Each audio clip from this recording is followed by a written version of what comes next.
Bienvenido a un nuevo episodio de Ilumina, un podcast mensual creado para compartir el proceso de desarrollar tu grandeza interior y fortalecer tu humanismo. Desde la SGI de Panamá, te invitamos a que lo disfrutes viéndolo. Si iluminas el camino de otros, iluminas tu propio camino.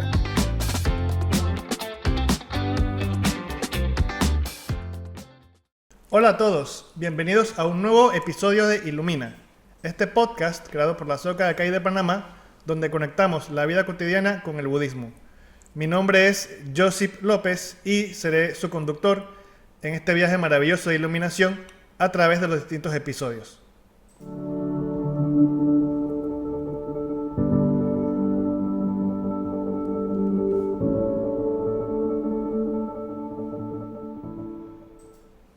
Hoy tenemos el honor de contar con una invitada destacada, una educadora, profesional de la comunicación, catedrática de la Universidad de Panamá en la Facultad de Comunicación Social, un baluarte de fe, un ejemplo en la sociedad y desarrolladora, formadora de grandes profesionales en nuestro país.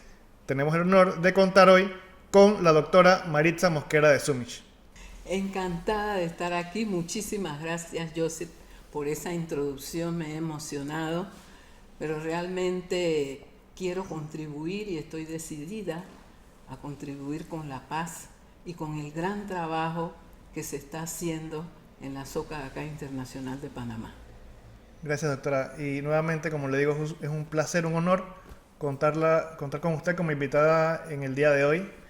Y bueno, para que la conozcamos mejor, quienes nos ven, nos escuchan, saber un poco más de usted, quién es la doctora Maritza Mosquera y pues que nos cuente un poquito. Sí, bueno, soy panameña, oriunda de la capital, y me crié en un barrio en las faldas del Cerro Ancón, un barrio llamado El Marañón, en donde vivían muchas familias humildes y que la mayoría se dedicaba a hacer oficios domésticos, jardinería u otro tipo de trabajo en la zona del canal.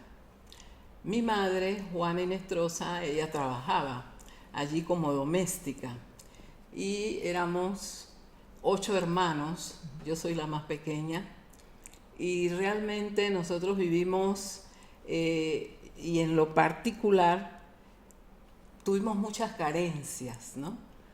Pero en mi caso, al ser la más pequeña, recibí casi las mejores cosas. Y mi madre, como trabajaba en la zona del canal, ella me traía dulces, me traía pastillas, esos caramelos tan ricos de la zona que todo el mundo lo cotizaba, y ropa, juguetes. Fui también trabajadora infantil con mis hermanos. Pero realmente desde muy pequeña siempre dije que yo quería ser feliz, que yo había nacido para ser feliz.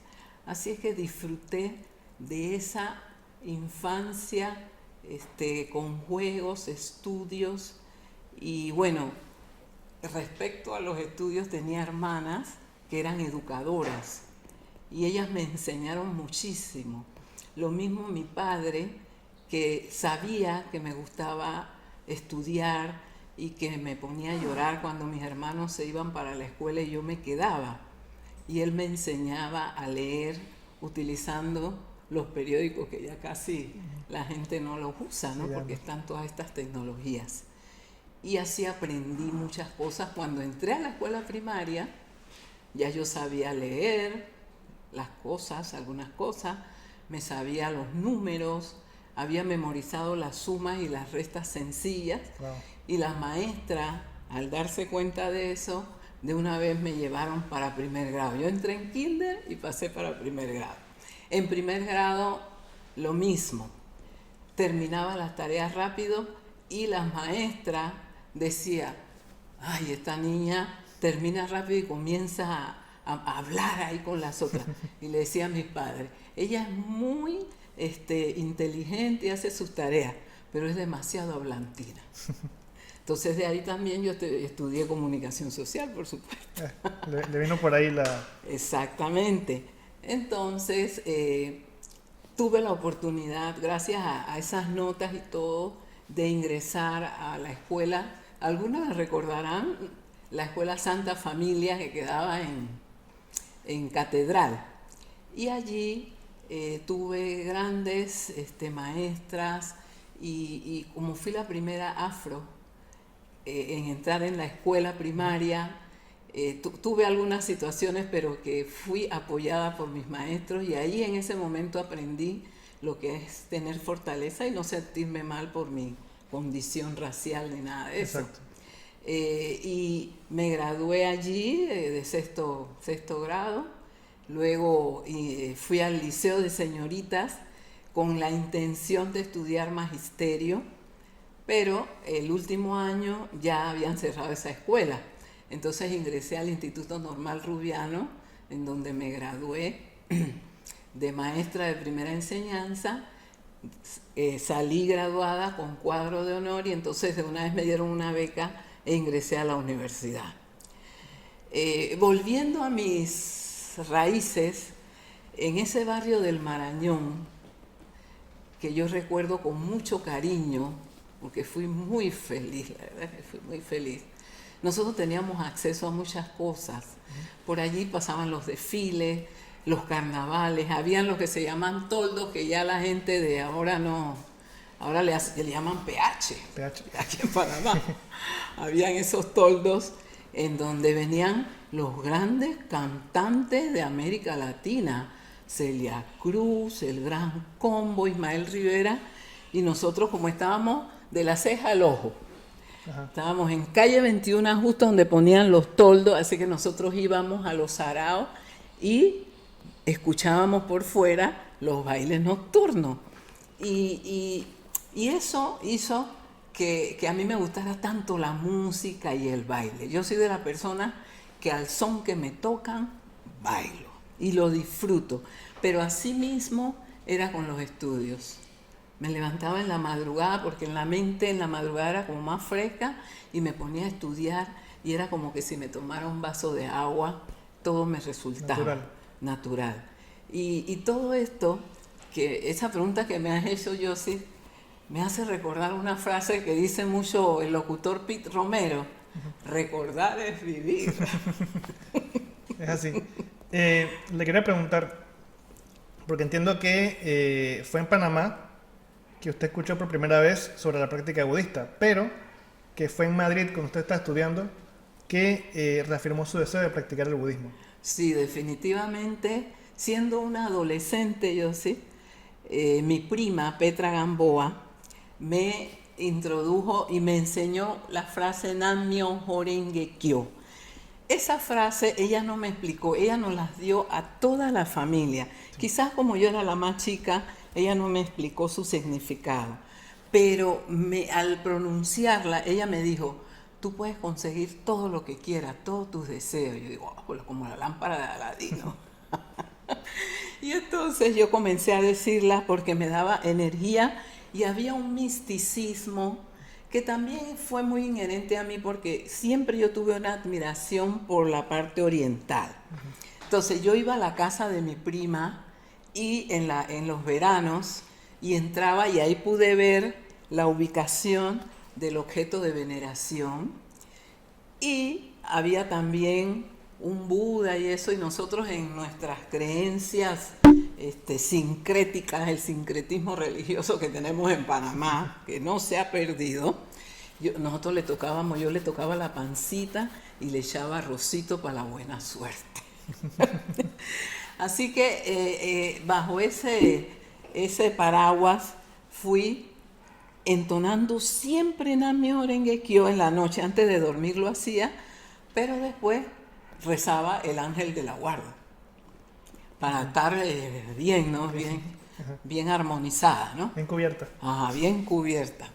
Y después, cuando ya me gradué en la Universidad de Panamá, fui becada 2 veces por el gobierno español, primero para hacer una maestría en Madrid y segundo para hacer un doctorado. Fueron tiempos diferentes. En 1979 me fui a hacer la maestría.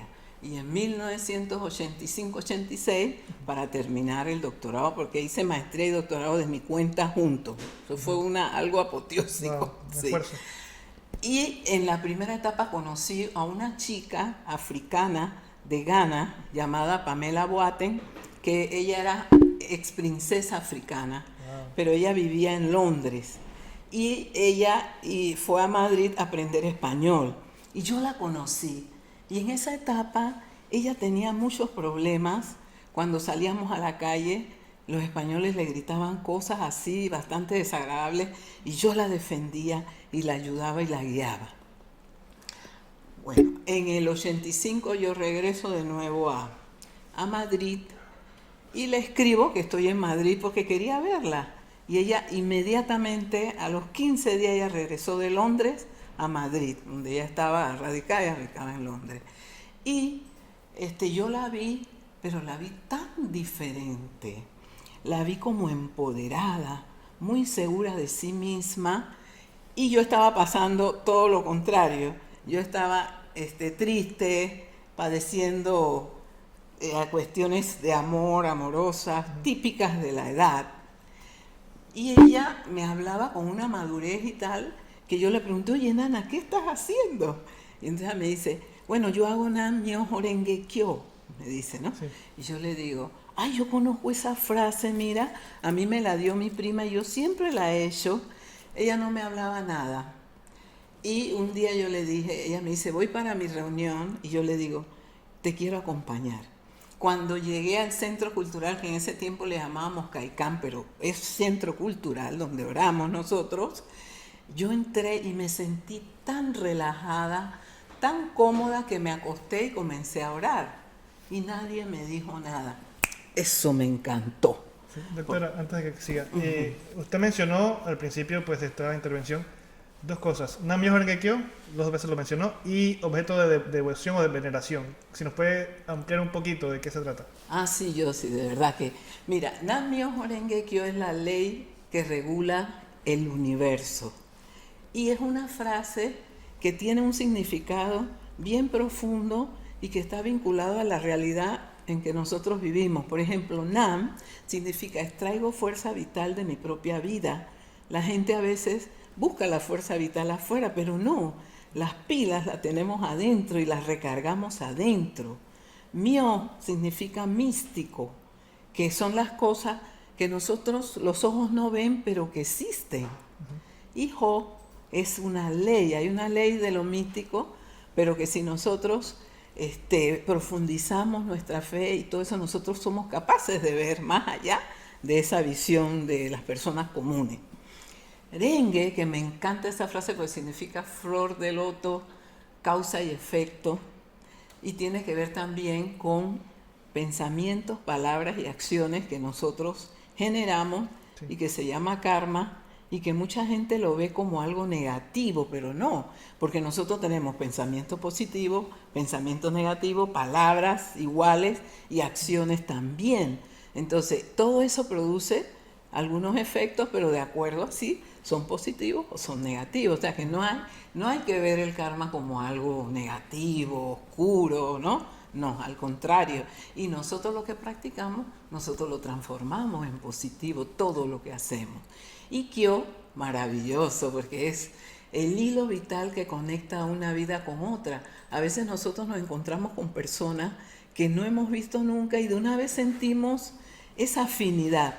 Eso es Kyo, y también Kyo es el sonido del universo.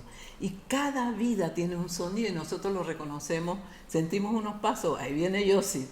Y así pues, sí, identificamos por los sonidos que hacen las personas. Así es que, y el objeto de veneración es lo que nosotros llamamos Gohonzon, que es lo que es verdaderamente sagrado, respetado, venerado, que es nuestra propia vida. Es un pergamino que inscribió el Buda Nichiren Daishonin, que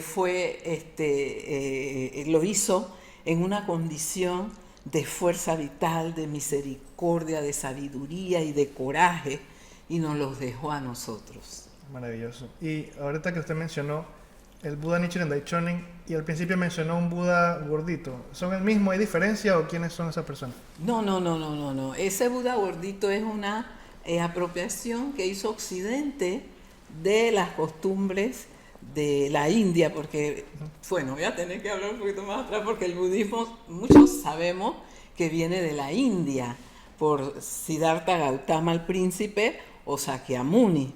Entonces, cuando los griegos y toda esta gente de Occidente invadió la India, ellos comenzaron a hacer lo que su cultura hacía. Son culturas de esculturas.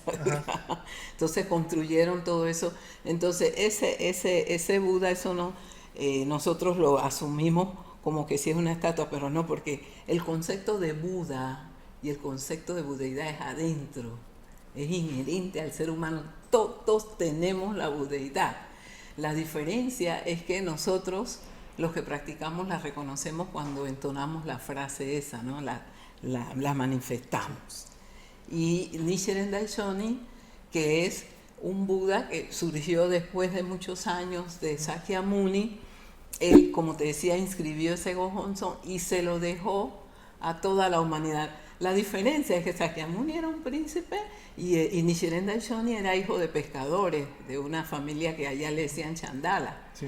Entonces, él hizo ese pergamino para toda la gente, de los más humildes hasta los más aristócratas o ricos. Entonces, Nichiren era como una persona común. Sí, él era una persona común, hijo de pescadores, sí, pero estudió muchísimo la filosofía budista desde jovencito. Sí. Y eso hizo que él comprendiera, porque el estudio es lo que nos hace a nosotros comprender las cosas. Y que él comprendiera que esa filosofía tenía mucho que ver con el deseo de ser feliz y de hacer feliz a los demás. Excelente. Como profesional de la comunicación, ¿qué personas o experiencias marcaron su forma de ver el mundo? Bueno, wow, esa pregunta es maravillosa porque tiene que ver mucho con el agradecimiento, que a veces nosotros no tenemos espacios para darlos y de una manera amplia. Esta es una gran oportunidad que tengo. Gracias, Yossi, por esa pregunta. La verdad que la botaste con eso. Mira que voy a empezar desde la infancia. Tuve maestros en mi familia que me ayudaron muchísimo, luego maestras como la maestra Sorelena, que fue una persona que me enseñó muchas cosas en mi vida, me quería mucho, el amor que ella me prodigó me ayudó muchísimo, la maestra Dalis, mi maestra de 5º grado, que fueron fundamental para que yo amara los estudios y me sintiera una persona capaz. Tengo que decir que en el aspecto espiritual y en el aspecto religioso y de fe, mis grandes maestros, Nichiren Daishonin, como lo dije, el doctor Daisaku Ikeda, que a propósito, en esa etapa en que yo empecé a practicar, yo leí un libro de él que ha sido mi libro de cabecera siempre, Escoge la vida, ese es el nombre del libro, pues, porque tiene también otro nombre. Ahí uno dice elige la vida y hay otro escoge. Fue un diálogo del doctor Daisaku Ikeda con Arnold Toynbee. Sí. Y ahorita aprovechando que nos mencionan Daisaku Ikeda y tal vez un poquito también de Arnold Toynbee, si nos puede mencionar quiénes son esos dos personajes. Sí, bueno, el doctor Daisaku Ikeda fue la persona que afianzó mi determinación de practicar y ser una practicante del budismo sin prisas y sin pausa, porque nunca he pausado. Y el presidente Ikeda es mi maestro de vida.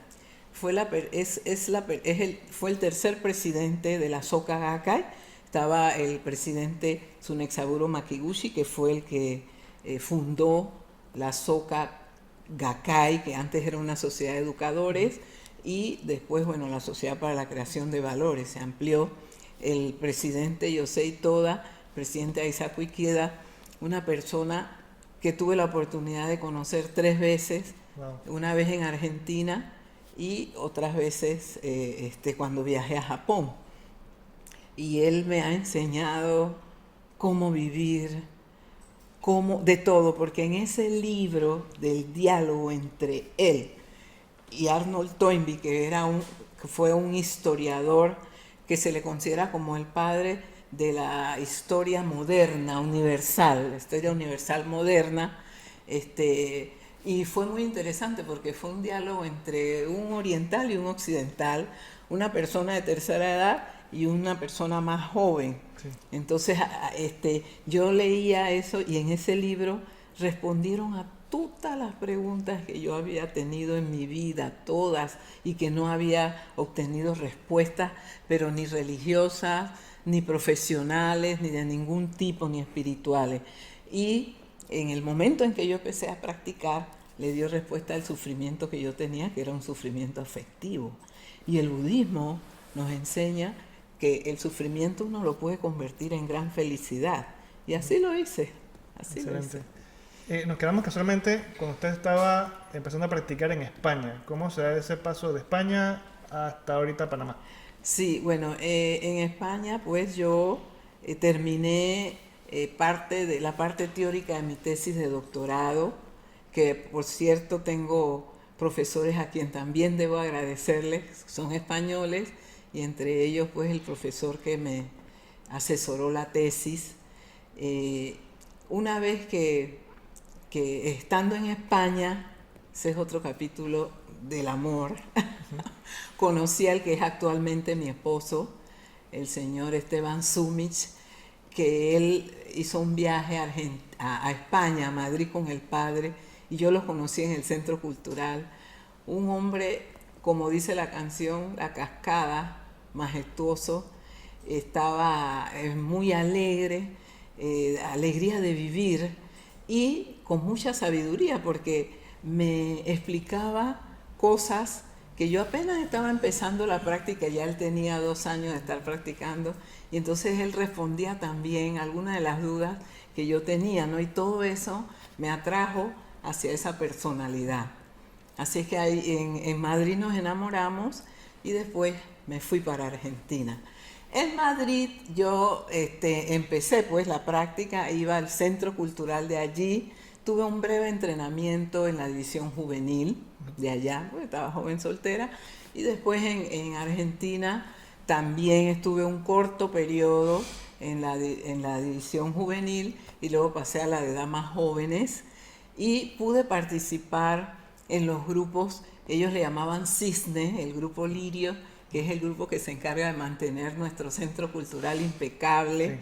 Sí. Formé parte del coro Amanecer, que fue un coro que se creó allá en Argentina para recibir al doctor Daisaku Ikeda en su primera visita a Buenos Aires, Argentina. También participé de la división de educadores y estando en la división de educadores me tocó formar parte del equipo que tradujo el libro Educación para una vida creativa de Tsunetsaburo Makiguchi del inglés al español.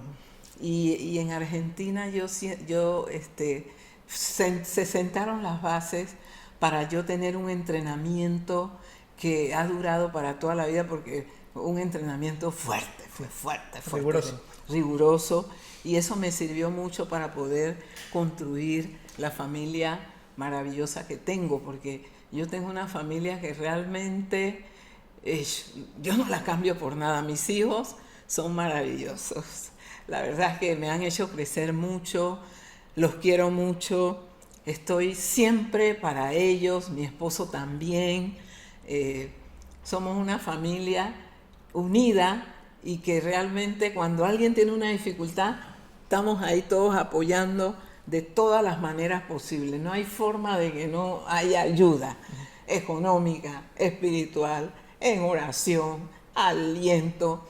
Y ese fue el objetivo que yo tuve cuando empecé a practicar. Yo quería construir una familia para el Kosen Rufu, que significa la paz mundial. Ya sé que me ibas a preguntar, te vi la carita, tu carita te delata.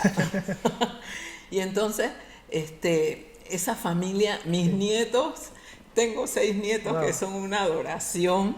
A veces mi esposo y yo no tenemos manos para poder cuidarlos a Sí. todos y apoyarlos a todos, pero sacamos tiempo porque en realidad nos han hecho... Hay algo que es bien importante. La gente siempre dice que los nietos ayudan a los abuelos a modificar las cosas cuando eran padres, porque nadie nace como padre. Sí, no tienen la experiencia. Exacto, entonces al tener la experiencia como padre y al haber pasado todas las penurias, las alegrías, todas las cosas con los hijos, uno con los nietos se redime. Y entonces mis nietos, ellos están disfrutando de todas las cosas que necesitan y que se merecen y que uno los consiente. Sí, es así. Es así. Los abuelos están para consentir. Así es. Le quería preguntar también, ¿cómo fusiona usted los conceptos de la filosofía budista con su profesión? Bueno, esa pregunta es exquisita para mí. ¿Sabes por qué? Porque el budismo es muy claro cuando dice que el budismo es vida cotidiana y que la fe es vida cotidiana. Si nosotros no aplicamos la filosofía budista en nuestra vida cotidiana, no estamos practicando el budismo verdadero de Nichiren Daishonin. En la Soka Gakkai yo aprendí una orientación de mi maestro de vida, Isaku Ikeda, que decía que nosotros tenemos 3 caras: la cara del hogar, la cara de la sociedad y la cara en la organización. Sí.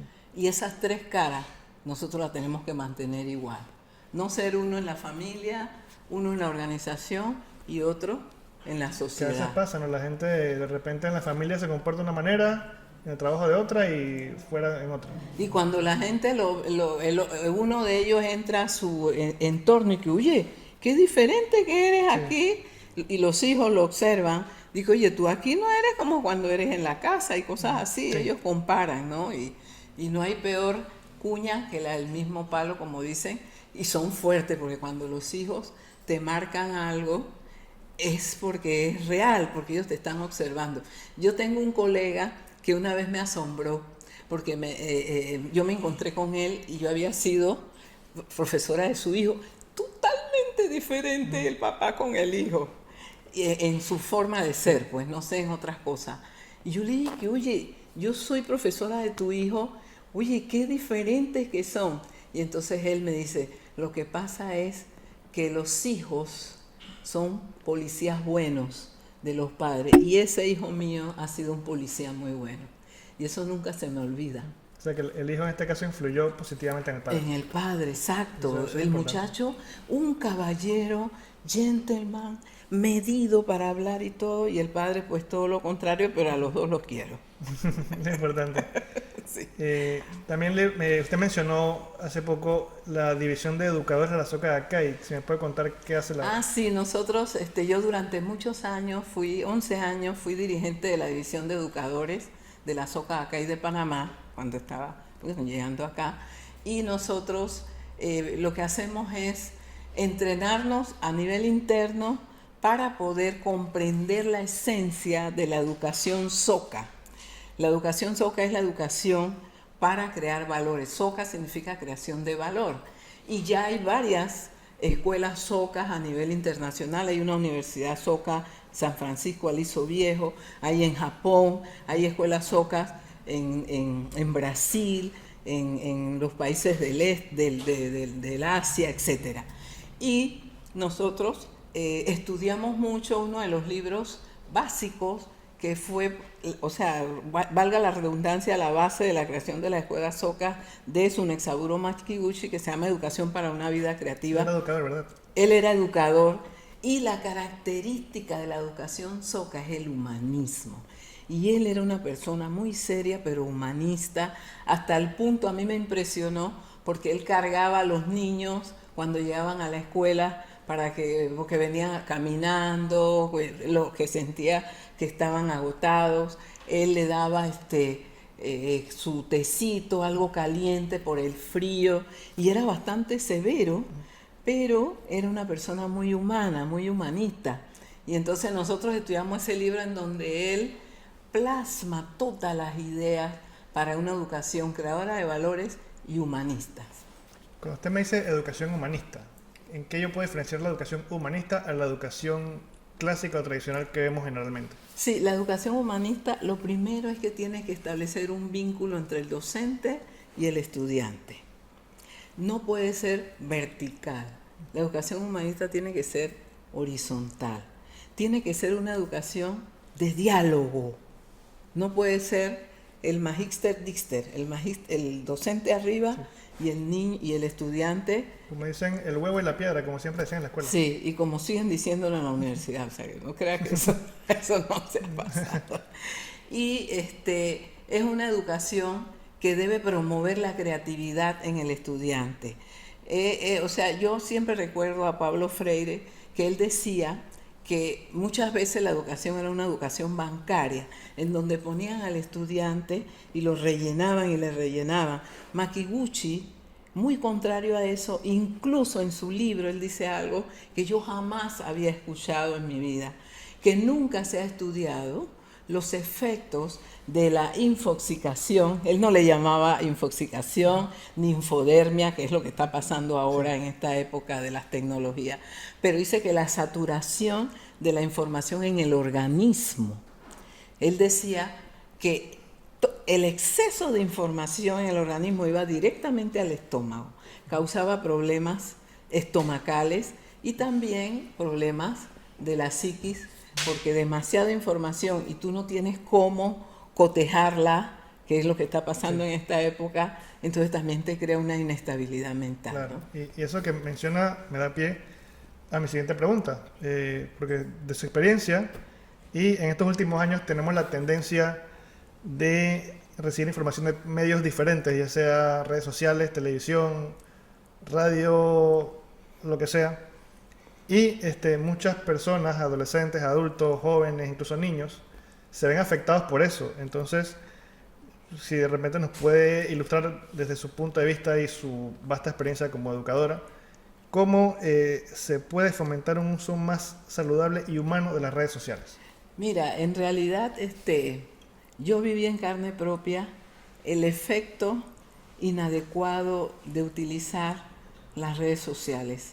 En el año 2023, a raíz de todo este problema de la mina, el cierre de la mina, las protestas, el asesinato de educadores y todo, yo sufrí un shock muy fuerte, y lo canalizaba en las madrugadas, revisando las redes y viendo, pero con un toque humanista, había un toque humanista, porque me levantaba, hacía mis oraciones y buscaba a amistades mías, dueños de medios, directores de periódicos, sindicalistas, dirigentes sindicales, amigos, empresarios, líderes, buscando como una mediación, porque no había diálogo en el 2023, sí. O sea, no había diálogo. Entonces las cosas iban avanzando. Intransigencia. Ajá, exacto, había mucha intransigencia.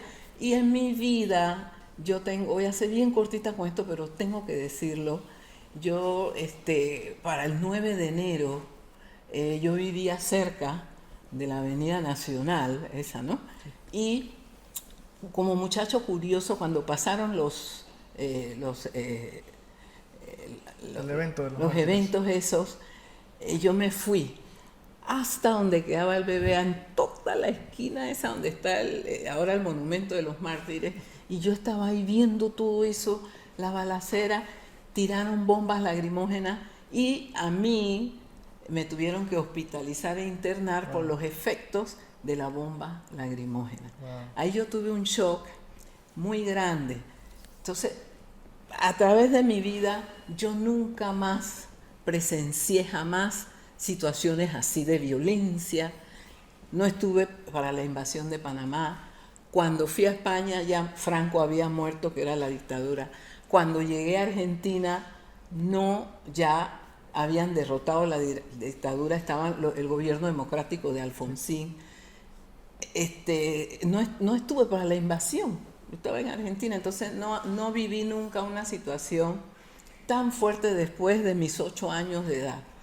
Yo siento que eso fue muy importante, o sea que eso quedó grabado mucho en mi vida, y yo tuve algunos episodios, pero en el 2023 se me presentó un episodio muy fuerte y después analizando el uso inadecuado de las redes sociales te puede crear estrés, depresión, ansiedad e insomnio. Y yo creo que yo tuve las 4 cosas juntas a raíz de eso y quedé hospitalizada. Wow. Tuve la ayuda de mi familia, la verdad que no puedo negar que estuvieron a mi lado. Una de mis hijas casi se mudó conmigo. Pudimos, me internaron en el INSAM, el Instituto de Salud Mental. Estuve en la parte de crisis, no estuve en la sala ya. Y allí yo siempre mantuve mi conciencia bien clara. Ese es de tanto Nam-myoho Renge Kyo que había, Sí. que yo fui consciente de todo lo que viví. Sin embargo, no sin embargo, sino que gracias a eso, porque yo estaba cantando mucho Nam-myoho Renge Kyo allí, nosotros le llamamos Daimoku, que es verdadera invocación, Dai, verdadera invocación.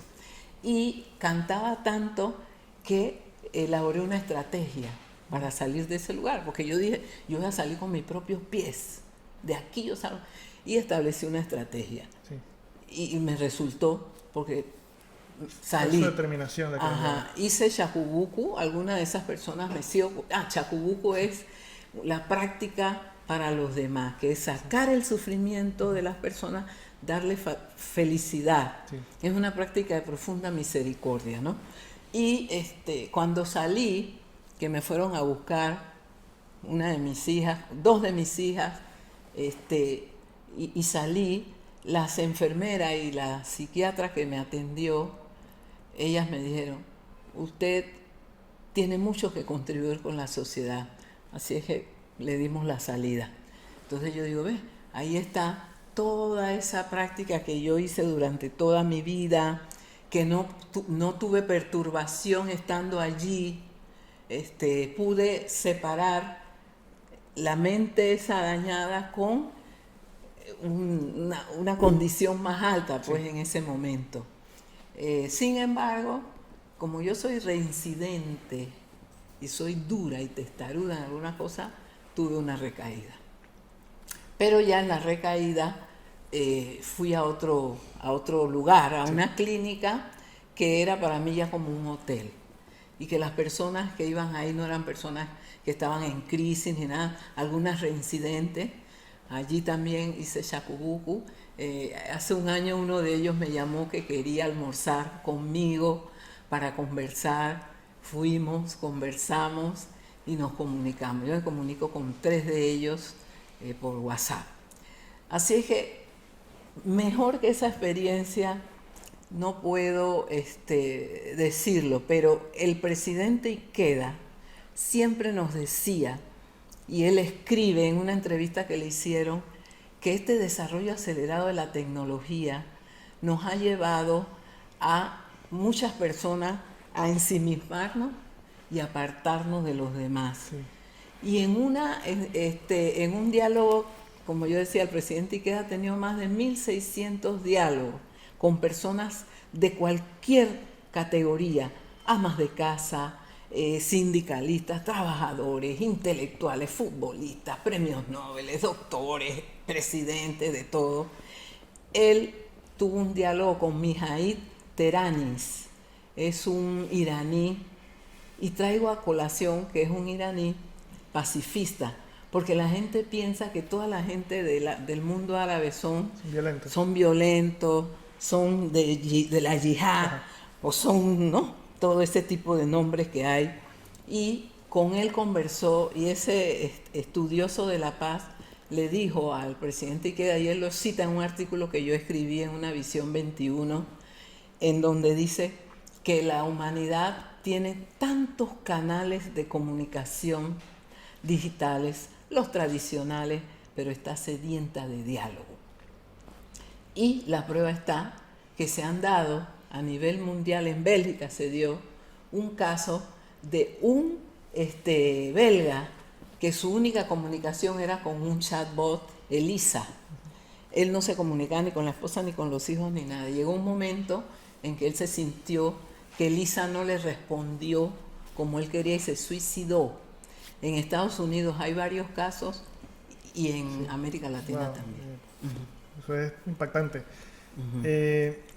Y bueno, todo lo que nos ha dicho de redes sociales es de verdad así, porque se ve mucha, a veces lucha de opiniones en redes sociales, se faltan el respeto, se insultan. Y yo creo que eso que usted ha mencionado es bien importante tenerlo en cuenta, porque al final somos seres humanos y quizás la pantalla nos deshumaniza un poco. Y al final somos personas. Y para cerrar, ¿qué mensaje le gustaría a usted dejar sobre el impacto de las redes sociales en las personas y en la sociedad? Mira, tú has dicho una palabra bien importante, deshumanizar. Yo le agrego desconectar también. Mira, las nuevas tecnologías, yo siempre lo he dicho, no son buenas ni malas. Ellas son ampliaciones de nosotros, de lo que somos, de lo que pensamos y de lo que sentimos. Han hecho cosas buenas. Por ejemplo, muchos de nosotros nos hemos conectado con personas que hacía años no veíamos y las localizamos a través de las redes sociales, o que viven en otro país y se han conectado a través de ellas. Se le ha dado voz a personas que no han tenido voz y se ha generado movimientos de conciencia social. Esa revolución de la primavera que se dio en Egipto y todo ese tipo de cosas. Pero también tiene su lado negativo. Y tú mencionaste algo, esa controversia, esa polarización que se ve en las redes. Uno abre las redes y ve todo eso llena de angustia, la soledad también. Y también la violencia simbólica, que está muy presente en las redes sociales. Por otro lado, nosotros los jóvenes necesitan tener fuentes, porque hay mucha infoxicación, hay mucha desinformación. Entonces los jóvenes y los adultos necesitamos tener varias herramientas. Entre los jóvenes, personas que dominen la temática y que ellos se puedan dirigir a esas personas. Por fortuna, los jóvenes de la Soka Gakkai, ellos tienen muchas personas que los orientan, que los alientan. Nosotros tenemos en nuestra organización un grupo de orientadores a los que se puede recurrir cuando uno tiene algún sufrimiento, algunas dudas o algo, ¿no? Pero el joven en general debe de tener lo que decía ese profesor que te comentaba, sí, que él entraba al salón y decía, hay que leer y hay que leer. Los jóvenes deben leer, aunque sea con la tablet en las redes. Sí. Y algo que considero muy fundamental, nosotros tenemos que desarrollar esa capacidad para discernir y tener crítica y autocrítica, porque ahora mismo los jóvenes confunden popularidad con valor. Cuando están, por ejemplo, los influencers y todo eso, ay, esa persona es popular, tiene muchos seguidores, pero ¿qué valores están transmitiendo? Detrás de muchos de ellos hay mucha falsedad, hay mucha compra de público, y también tendemos a confundir visibilidad con verdad. Cuando en las redes sociales sale muchas veces un mensaje, ya la gente lo da como cierto. Y yo siempre cito una frase de Goebbels: una mentira repetida 1000 veces se convierte en verdad. Y en las redes nosotros vemos repetición. Sí. La comunicación es redundancia. Sí. Es redundante. Las fake news que se dice, ¿no? Que se repiten y continúan, y entonces... Pero bueno. Y dos mensajes finales. Uno, el presidente Ikeda nos da muchas orientaciones, nos dio muchas, siguen vigentes, pero hay una que yo tengo que mucha gente no la utiliza. Dice, en muchos lugares usted podrá entrenar la mente y el cuerpo, pero solo aquí en la Soka Gakkai usted puede entrenar el corazón. Para mí esa es una orientación que siempre me ha llegado, porque nosotros recurrimos a otras estrategias, pero lo que vale es el corazón. Y lo último que quiero decir, que a los jóvenes, a los adultos, no se pierdan este podcast. Iluminémonos con este podcast. Así es que muchísimas, pero muchísimas gracias, Yossi. La verdad que ha sido un gran honor. No, gracias a usted, profesora. La verdad, ha sido un diálogo que ha abierto, creo que muchas opción a que la gente investigue. Por lo menos yo me voy con una palabra nueva que es infoxicación, no la conocía. Así que el diálogo ha sido muy enriquecedor. Creo que a las personas les va a gustar, y espero que nos dejen sus opiniones quizás en los comentarios. Así que les agradezco pues que sigan viendo el podcast, nos sigan en las redes que están apareciendo ahorita en pantalla, por aquí deben estar, y continúen pues viendo el podcast Ilumina. Nuevamente, doctora, muchísimas gracias, de verdad me encantó el diálogo con usted, y pues nos vemos entonces en una nueva entrega de Ilumina.